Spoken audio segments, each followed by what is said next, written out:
With me today, I have a brand new 2020 Nissan Rogue, and this is going to be the last year of the second generation model that debuted back in 2014, 6 years ago. Now, a lot of critics and reviewers out there are basically discounting the Rogue, saying that it's too old, it can't compete, and it needs to be redesigned. However, I bet a lot of you guys didn't know that the Rogue is the second best-selling compact SUV in the United States, right below the RAV4 and right above the CR-V. And that's because Nissan have been improving upon the Rogue each and every year, and that's why sales have actually doubled since its debut year in 2014. And today, with this 2020 edition, there's so many standard features and optional features that you can't find with its rivals. So in this review videos, I'm going to show you the ins and outs, also go for a drive, and finally conclude with the good and the bad so you guys can decide if this is the right SUV for you. Stay tuned. Before I get started, I want to give a big shout out to my friends at Bill K Nissan, which made this video possible. So if you're in the market for a brand new or used Nissan, definitely check out this dealership. Their information is in the description below. Over the last 6 years, the Rogue has been evolving, and so has the front end. And what you're looking at now is the final product, at least for this generation. Starting with the V-Motion grille, that's pretty standard across all Nissan SUVs and cars. And you can see how the headlights kind of integrate into it. It's just very smooth and everything looks well designed. Now the headlights, because this is the SL model, the top of the line model, these are LED projectors. On the lower trims, you're just getting projector headlights, although all trims gets daytime running lights, which is nice. And then take a look at the bottom bumper. You do get a pair of fog lamps, and you get some chrome and matte black underneath. Overall, if you look at the front end, it's not the most stylish, not the most in your face front end, but it is nice and curvy. It has an attractiveness to it, and I think this is a pleasing front end for a lot of car buyers out there. So moving on to the side profile view, and kind of like the front of the Rogue, there's not a lot of edges, not a lot of creases, it's not very bold, kind of smooth and rounded body panels, but it looks fairly attractive when you combine all this together. And what I mean by that, first, starting with these wheels, these are 19-inch alloy wheels, and take a look, they're standard on the SL trim, and I like this design and the contrast between the chrome and the black, and that carries throughout the rest of the Rogue. You can see there's a lot of contrasting. So there's chrome handles which match the window surround, which is also chrome. You got a little trim piece down there that's chrome, right? And then in terms of black, you do have privacy glass, you do have the mirror bottom that's black, you do have the wheel well and the rocker panel that's black. So you got a lot of contrasting going on. And finally, take a look at aluminum colored roof rail. And when you combine all this together, it looks fairly attractive. And lastly, I want to make a quick note. I don't know if you guys looked at the profile. This does look substantially longer than its rivals like the RAV4 and the CR-V. And that's because it is longer, 5 inches longer than its rivals. And that's because the Rogue used to have third row seating in the trunk. That's no longer the case, but because of that, the Rogue is 5 inches longer. And now when I show you the trunk and also the second row seating, that 5 inches makes a big difference. Now moving on to the rear end, just like the front and the side, you see a lot of curviness, a lot of roundness, but in my opinion, it doesn't look too bad. Now what I do like is the rear glass. It doesn't rake or slope down too much at an angle, because then it cuts into trunk space and it cuts into visibility, and that's not a problem over here. You do have the integrated spoiler. Now in terms of taillights, it's a combination LED and incandescent bulbs, but I do like how this is smoked and it gives it that nice look. Now moving on to the bottom bumper, you do have a big chrome piece, but you don't have any chrome surrounds for the exhaust or anything like that. And that's pretty much it back here. All right, moving on to the trunk. There's ample amount of trunk space, especially for a compact SUV. Almost 40 cubic feet, which is several cubic feet larger than its rivals. Remember the 5 extra inches I talked about? Well, a lot of it went into the trunk. So not only do you get a lot of space, width, depth, and height, but you also have this really cool, ingenious hidden storage, which Nissan calls the divide and hide. And you can see there's 2 panels here, and you could configure this hidden storage 18 different ways. So as you can see here, this is one of the ways. You could just fold this up. Now you have some hidden storage here to put your groceries or whatever. You could also hide things down here. You can remove this all together and put it underneath if you wanted to. I mean, there's so many ways you could do this. I don't even know all 18 ways, but this is one of the reasons why the Rogue continues to sell so well, because rivals simply do not offer this. This is the type of thing that families and people buying SUVs are looking for. They want to put things in the trunk, and rather than have everything slide around and not be hidden, well, you could put everything in here, and I think this is a really cool part of the Rogue. So now I'm in the second row, and there's a good amount of space. I'm 5 feet 10, so there's a good 4 to 5 inches of legroom. Same thing with headroom, and same thing with width. There's a good amount of space, and these seats are very comfortable. Nissan are known for their zero gravity seats, so these actually feel really nice. The leather feels nice, and also one thing this Rogue has that its competitors do not anymore, and that's these seats can be slid forwards and backwards. See, this is a rarity now. You can't do that in a RAV4, you can't do that in a CR-V. They removed that, but you can still do that in the Rogue. And the seat back can recline forwards and backwards, which is nice.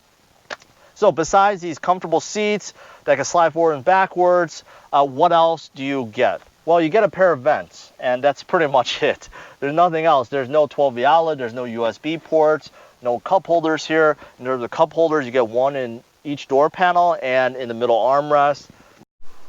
All right, now that I'm in the front, take a look, starting from the door panel to the center infotainment system, and then moving down here, the shifter and the center console, and also the gauge cluster and the steering wheel. Overall, I think this is a pretty slick look. It doesn't look too outdated to me. So let's start out by looking at the infotainment system. This is a 7-inch touchscreen that pretty much controls everything, and it's nice because it is touch, so you can use your fingers and also, of course, use the buttons, which is on the side, so it just really depends on what you're in the mood for. But I do like its touch, and also standard across all Nissan Rogues is Apple CarPlay and Android Auto. So if you don't get something like navigation, no worries, just use your Apple CarPlay. And that is something that some of its rivals still do not have even as an option, so you don't have to worry about that in the Nissan Rogue. Now moving down here, you got temperature controls, nice and big lettering, really easy to understand, so doesn't need any explanation. Down here you do have a USB port, 12V outlet, the electronic brake and hold, little space for change. Unfortunately, it's a square shape, so a phone doesn't really fit. Now moving over here, you have a traditional shifter, which is nice, and actually there's some heft to it.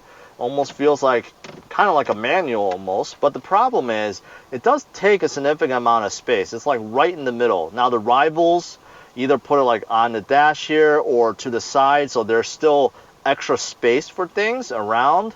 Nissan decided to just kind of put it smack in the middle, and that's okay. So moving on here, you got 2 cup holders pretty deep, some more space for whatever you want, maybe your phone or something. This is for heated seats, high and low. There's 2 settings.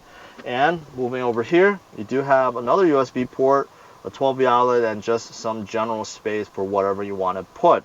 So moving on to the gauge cluster, so RPM, miles per hour, fuel, those are analog, but you do have a screen in the middle, which is a nice color screen, and you can scroll through different menu options. You could have steering assist that also relates to ProPilot Plus, and also tire pressure, any warnings, and here's a whole bunch of settings you could go through. Average speed, so as you can see, I do not speed, but overall I think this is a pretty clean look. And then moving on to the steering wheel, what I love about all the Nissans is that they have a flat bottom steering wheel. Just gives it that sporty look, and I really dig that. Over here is all for the steering system, pilot assist, and then also for your phones, this controls the menu and volume and so forth. Now over here you do have a few buttons.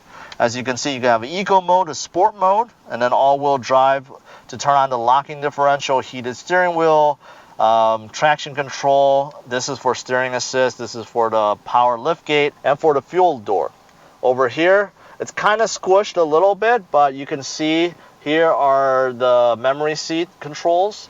And then over here, power mirrors and the usual power controls for the windows. Now over here, you do get the home link stuff for your garage. And take a look up here, SOS Plus, you get this gorgeous and huge panoramic sunroof, which again is not available with some of its rivals. Even as an option, you can't get it, but you could get it here, which is really, really nice. So if you throw the car in reverse, you can see backup camera and the 360 view, which is really nice. It shows you like kind of like a bird's eye view above your Rogue, and you can see everything around you and whatever's behind you, which is really nice. Now the resolution is a bit grainy. It could be better, but overall you could still see everything pretty clearly. I've noticed that most of the dash is actually soft plastic, so that's nice. There are portions where it's hard plastic like this, but I think Nissan did a good job blending the soft plastic, places that people would touch, and then over here is leather, right? I think they did a good job throughout the door panel and the dash and console. All right, let's go for a drive and see how this Rogue behaves on the road. So now that I'm behind the wheel, what is my very first impression? And that has to be the awesome visibility. Now, the front windshield, the side windows, and especially the rear window, there's so much visibility. It makes me feel like I'm in a much bigger car. There's so much headroom. Like, I'm literally thinking like a foot of headroom. So you're not going to run out of headroom. And because of that, because the front windshield, also back window, is not raked or too slanted, you got plenty of visibility, and that makes the car feel very airy, feel very big, and that is my very first impression. Now in terms of quietness, it's pretty quiet. I don't hear any wind noise, road noise, tire noise, nothing like that. Even the engine and transmission is somewhat quiet. And right now, while I'm taking some of these curves at a slow speed, but I will say the steering feels pretty good, pretty good. I feel like the steering is pretty responsive. I do feel like there's not a whole lot of body roll. So once I get up to speed on normal roads, I could tell you a bit more. But right now, actually, it feels pretty nimble. Feels pretty nimble for a SUV. Now, in terms of trim levels, for the Rogue, there's only three. There's the S, SV, and SL. Honestly, even with the S and the SV, you get a whole bunch of standard features, features that some rivals don't even offer as an option. And that is the reason why Rogues continue to sell so well each and every year. Nissan's latest safety, they call it Safety Shield 360, and it's pretty standard across manufacturers, but you pretty much get all the safety features that you would ever want. Outside of Safety Shield 360, even on the standard trims that don't get it by default, you still get safety features such as blind spot monitoring, cross traffic alert, and those are standard across all trims of the Rogue, and its rivals simply do not do that.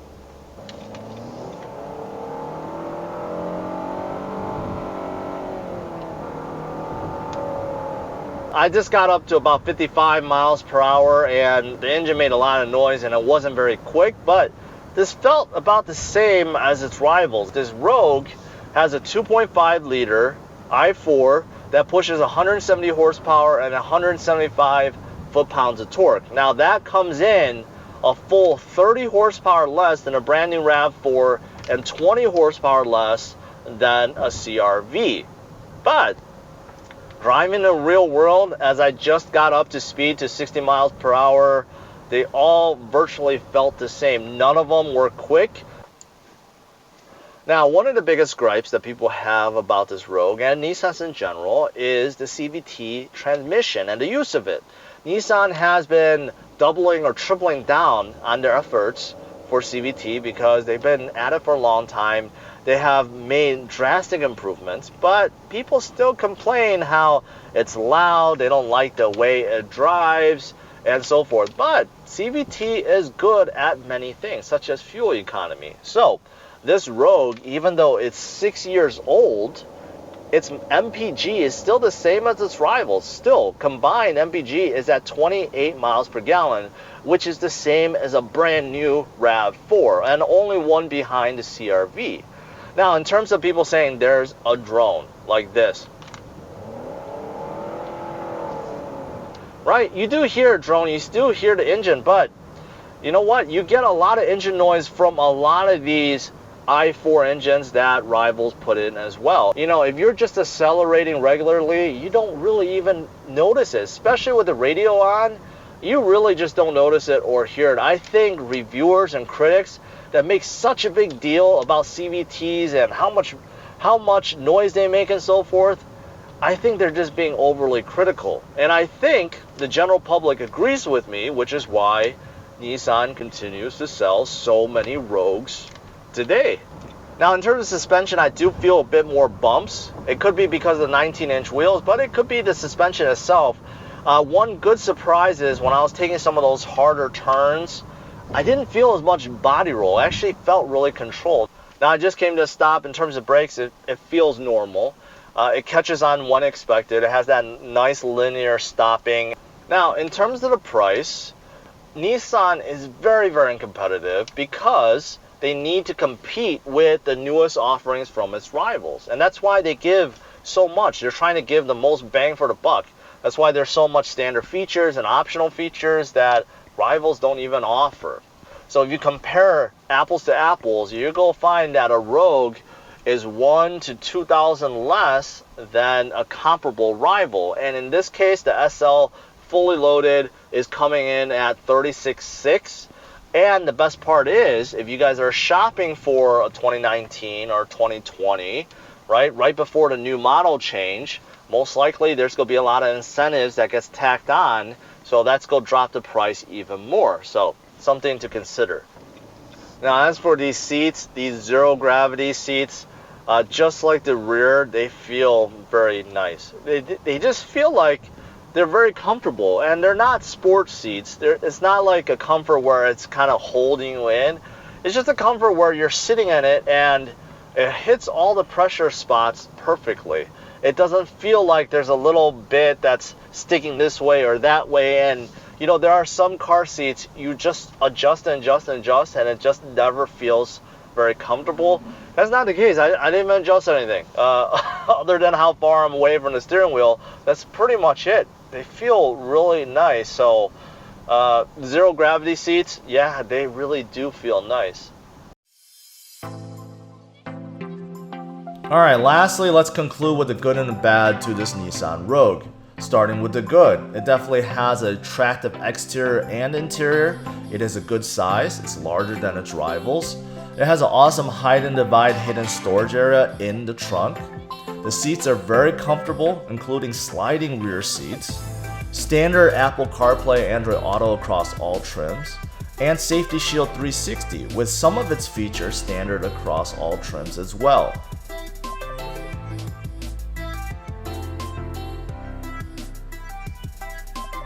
Now, as for the bad, there are a few. There are no USB ports or outlet in the second Rogue. The suspension seems to be on the bumpier side. The CVT transmission does take getting used to.